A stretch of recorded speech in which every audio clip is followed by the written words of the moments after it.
Starting chapter 5, we'll be looking at a process called factoring. As it says here, to factor a polynomial is writing that polynomial as a product of two or more polynomials. So the keyword there being product, the idea that we're going to take a collection of terms, that's what a polynomial is, and find ways, or try to find ways, to write it in product form, multiplication form. So the different methods, the different ways we have of starting to break down or factor a polynomial, the first one that we learn, and one that we will effectively attempt to use in every factoring problem, is what we call the greatest common factor, or abbreviated as GCF. And so the idea of looking for and factoring out the GCF is the idea of finding the largest term that is a factor of all the terms. So that word factor, the word itself, to be a factor, means something that you could multiply by something else to get a term. Another way to think of it is it's something that divides evenly into a term. So when we look at something like this binomial here, this two-term polynomial, the 7k and the 28, we will start by looking at the numbers, 7 and 28, and looking for and then factoring out the GCF is asking for what's the biggest number that goes into, right? What's the biggest number that divides evenly into 7 and 28? And that number is 7. Now we would go into the variables, but this term has a variable, this term doesn't, so there's no variable part to our GCF. Now what I'm going to do for this and for every single factoring problem, the entire chapter, and beyond probably, is put GCF here in this top left corner, signifying the very first thing we're going to look for. We need to identify if there is or what is the GCF. In this case, the GCF is 7, so I'm finding it, but then the factoring out of the GCF amounts to saying that thing was in common, that term was in common, meaning if I were to factor it out, I'm saying that this 7 could be divided out or removed from these two terms, and the question of what would be left. Or another way to think of it is almost like undistributing. You're asking the question of, with this 7 in common, what would be the arcs of distribution back to these two terms to get back to this original polynomial? Because again, that's the idea. We are taking a polynomial and writing it in product factored form. So the question of 7 times what is 7k? You can say 7 times k is 7k. Another way to think of it is also to say 7k, if you divide out the 7, what's left? Either way works. I generally ask that question multiplied by what? So 7 times k is 7k, and if I ask 7 times what is minus 28, that'll be a minus 4. And that's the answer. I'll write it again without the brackets, or without the arcs there, but that is it. That is the factored form of the polynomial. This form written as a product, something times something. So that will be our method, our process of factoring out the GCF here. So we'll do several more examples. Factor out the GCF of this set of terms. So let's identify it first. 5 and 5, okay, well, 5 goes into both of them. And again, no other variables, so 5 is it. So now I will factor out the 5. You can call it factoring out, pulling out, dividing out, whatever makes sense to you. I won't draw the arcs, but I'm still imagining them. 5 times what gives me my first term of 5z? Well, 5 times z would be 5z. And then 5 times what gives me a 5, a 1. So 5 times 1. So we do need that plus 1 there. We don't want to just cancel it or forget it. You got to see that distribution to get back to where we started. But that would be it. That would be our GCF there, our factoring out the GCF. So there's our first two examples. A couple more here on the next page. All right, factoring out the GCF of 8a minus 9. So we go to look for the GCF.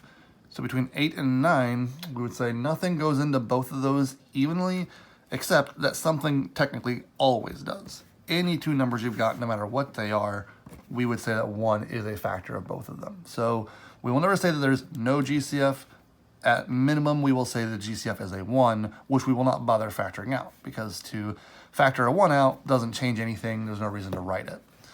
Aside from that, looking at the variables, again, 1 has a, 1 does not, so there's no variable part. So when the GCF is 1 and there's nothing else at all in common and no way to write this thing as a product any other way, This is something that can't break down, and so much like numbers that can't be broken down, we will call this polynomial a prime polynomial. So that can happen. We can run across polynomials that there is no way to break them down whatsoever, even when we learn other methods later on as well. Moving on to the next one here. So now we notice we have three terms, so we will be looking for what's in common with all three of them.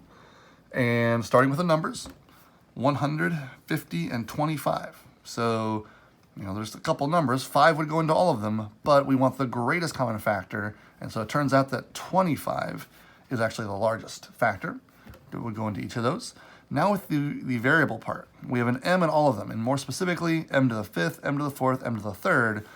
We're looking again for the greatest, the most in common, meaning the most m's that you'd be able to find in all those terms. Well, that is the smallest exponent, because if I've got m cubed, 3 m's here, I can definitely find 3 there and find 3 there. You don't need to look at these exponents the same way we've been looking at the coefficients, right? This exponent just explains or describes how many factors of m there are there. There's 3 factors of m, 4, and 5, so we could find 3 factors of m in all 3 of those terms. Meaning 25m cubed is the GCF.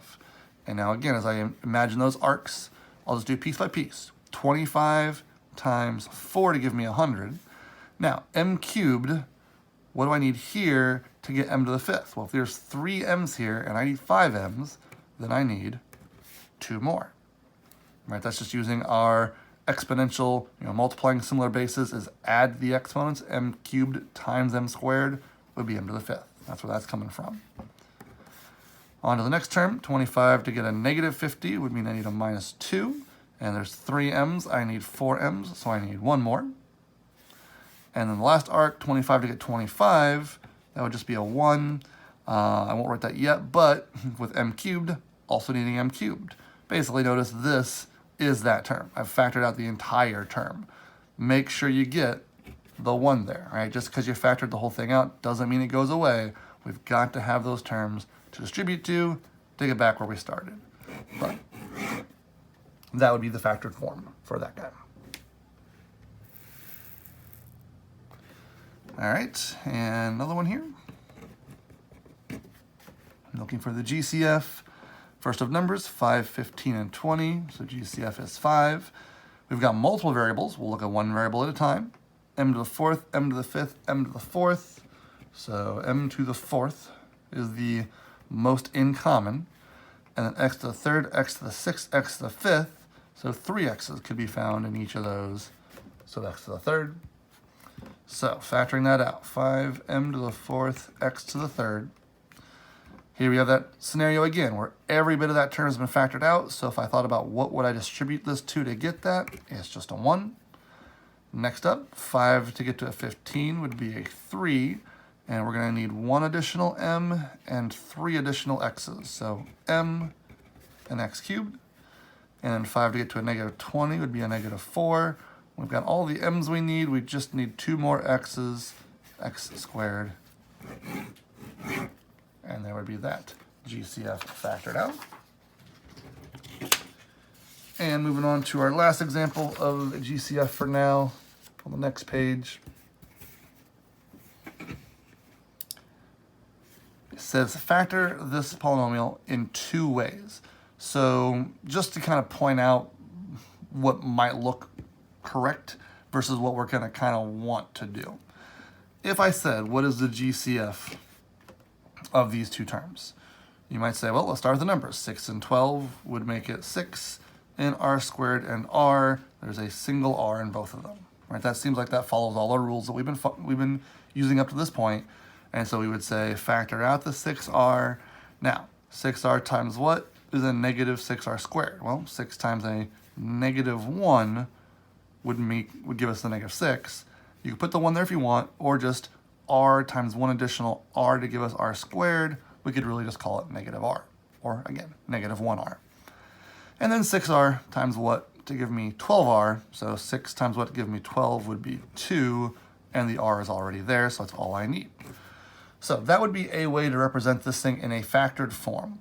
However, going forward with the other processes we're going to learn, since we're going to always start with a GCF, we would like what's left over to be something we can work with potentially as we learn new processes.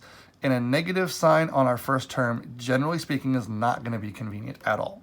So it's pretty much the adopted method that rather than doing this, we're just going to say, what do we need to do to basically change that first term into a positive first term? Well, that means we could incorporate that negative into the GCF.